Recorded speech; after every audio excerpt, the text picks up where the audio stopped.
Mayong adlaw, patay ang usa ka batan-ong lalaki human nga naligsan og prime mover truck sa barangay 23-C Boulevard sa Davao City netong Setyembre 21 ning tuiga. Sa report sa Davao City Police Office na ila ang biktima nga si Roel Manulat, 24 anyos nga taga barangay 21-C ning Dakbayana.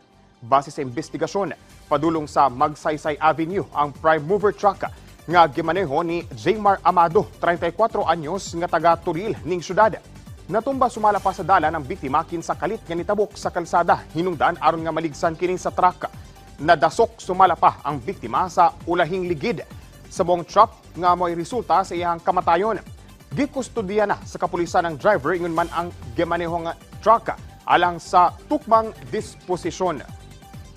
Gibutyag sa Southern Philippines Medical Center kun SPMC nga sa karon wala pay natala nga kaso ang ospital sa sakit nga monkeypox. Taliwala niini gipaniguro ni SPMC Medical Chief Dr. Ricardo Audan nga ang ilang kaandam.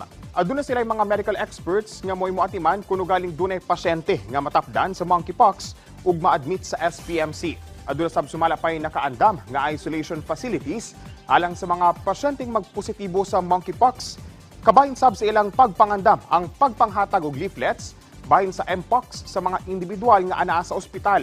Kini aron nga masiguro nga dili lamang ang mga medical practitioner ang adunay kahibalo sa mong matang sa sakit apan pati na sab ang mga watcher ug mga pasyente.